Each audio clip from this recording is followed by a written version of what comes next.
തൊഴിലുറപ്പ് പദ്ധതി കേന്ദ്ര ഗവൺമെന്റ് അട്ടിമറിച്ചു. എ അസീസ്.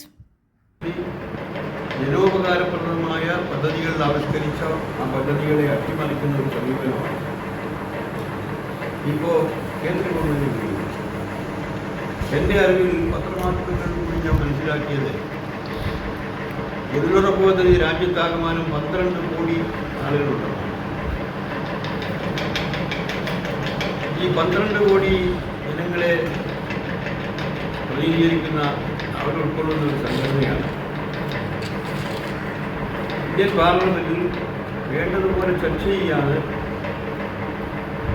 ജനപ്രതിനിധികൾക്ക് ചർച്ചയ്ക്ക് ഇടം നൽകാതെ ഏകപക്ഷീയമായി ഈ പദ്ധതിയെ പുതിയ ഒരു പേരിട്ടുള്ളത്.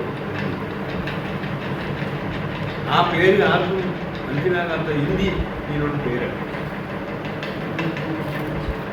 ഇപ്പം നമ്മുടെ യൂണിയൻ്റെ നമ്മുടെ സംഘടനയുടെ പേരും എൻആർഇ എന്ന് പറഞ്ഞാൽ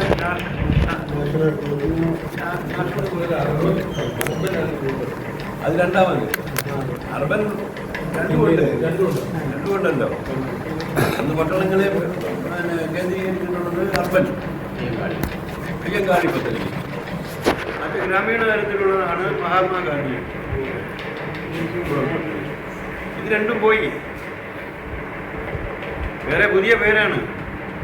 അപ്പോൾ നമ്മൾ ഈ സംഘടനയ്ക്ക് തന്നെ ഇത് ഇനി ഉരുത്തിരിഞ്ഞ് വരുമ്പോൾ നമ്മളൊരു സംഘടനാ രൂപം നൽകുമ്പോൾ ആ സംഘടനയുടെ പേര് തന്നെ മാറ്റേണ്ടിയിരിക്കും.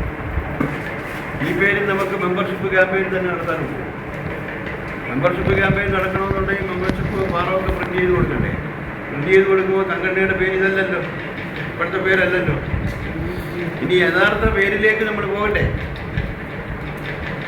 അപ്പോൾ യഥാർത്ഥ പേരിലേക്ക് പോകുന്നതിന് മുമ്പ് നമ്മളിപ്പോൾ ഈ അട്ടിമറിക്കപ്പെട്ട പദ്ധതിയെ സംബന്ധിച്ചിടത്തോളം ഒരു കാരണവശാലും ഈ പദ്ധതിയെ അട്ടിമറിക്കാനും ഇതിൽ മാറ്റം വരുത്താനും പാടില്ല എന്നുള്ളതാണ് ഇന്ത്യയിലെ പ്രതിപക്ഷം. ഇന്ത്യയിലെ പ്രതിപക്ഷം എന്ന് പറഞ്ഞാൽ ഇന്ത്യ മുന്നണിയിൽ കോൺഗ്രസ് നയിക്കുന്ന ഇന്ത്യയിലെ പ്രധാന പ്രതിപക്ഷ പാർട്ടികൾ, ഇടതുപക്ഷ പാർട്ടികളെല്ലാം ചേർന്നതാണ്. 2 തരത്തിലുള്ള വമ്പിച്ച പ്രക്ഷോഭണ സമരത്തിനാണ് ഇവർ രൂപം നൽകിയിരിക്കുന്നത്. ഒന്ന്, കേന്ദ്ര തൊഴിലാളി സംഘടനകൾ UTUC ഉൾപ്പെടെയുള്ള എല്ലാ തൊഴിലാളി സംഘടനകളും ഒരുമിച്ച് ചേർന്നുള്ള പ്രക്ഷോഭം. ആ പ്രക്ഷോഭണത്തിൽ ഒരു കാര്യം കൂടി, ഈ മുദ്രാവാക്യത്തോടൊപ്പം തന്നെ ഈ ലേബർ കോഡിനെ സംബന്ധിച്ചുകൂടി ആ മുദ്രാവാക്യം കൂടി ഉയർന്നുകൊണ്ട് അത് തൊഴിലാളിക്ക് സംഘടിക്കുവാനും സമരം ചെയ്യുവാനും കഴിയുന്ന ആ നിയമങ്ങളെ അട്ടിമറിച്ചു. ഇത് രണ്ടും കൂടി ഉൾപ്പെടുത്തിക്കൊണ്ടാണ് ഇന്ത്യയിലെ തൊഴിലാളി പ്രസ്ഥാനമെല്ലാം ഉണ്ട്. അതിനകത്ത് എല്ലാവരും ഉണ്ട്. അതിലിപ്പോൾ നമ്മുടെ പാർട്ടിയെ സംബന്ധിച്ച് നമ്മുടെ പാർട്ടി സംസ്ഥാന സെക്രട്ടേറിയറ്റ് കഴിഞ്ഞ ആഴ്ച കൂടി അവസരം ചർച്ച ചെയ്തു. ചെയ്യാനിടയായത് ഈ ട്രേഡ് യൂണിയൻ ഐക്യവേദിയിൽ നമ്മൾ നേരത്തെ ഉണ്ടായിരുന്നതാണ്. ആ ഐക്യവേദിയാണ് ഇപ്പോൾ അഖിലേന്ത്യാ അടിസ്ഥാനത്തിലാണെങ്കിൽ UTUC അതിലാണ്. ഇപ്പോൾ വരുന്ന 12-ാം തീയതി രാജ്യത്താകെ പണിമുടക്ക്, ജനുവരി 12-ന് രാജ്യത്ത് ആകമാനം പണിമുടക്ക് പ്രഖ്യാപിച്ചിരിക്കുകയാണ്.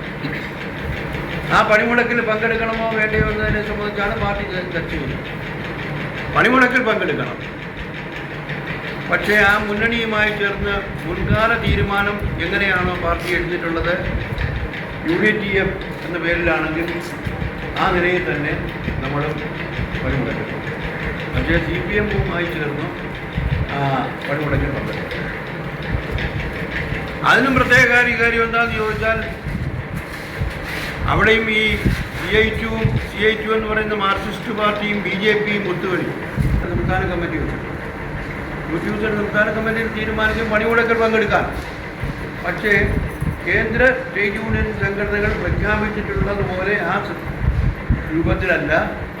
കഴിഞ്ഞ ഒരു പണിമുടക്കിൽ നമ്മൾ പങ്കെടുത്തതുപോലെ UDTF എന്ന് പറഞ്ഞുകൊണ്ട് UDF-ൽപ്പെട്ട തൊഴിലാളി സംഘടനകൾ മാത്രമായി നമ്മൾ പ്രത്യേകം, അവർ പ്രത്യേകം. സ്ട്രേറ്റ് ഫോർവേഡ്, കൊല്ലം.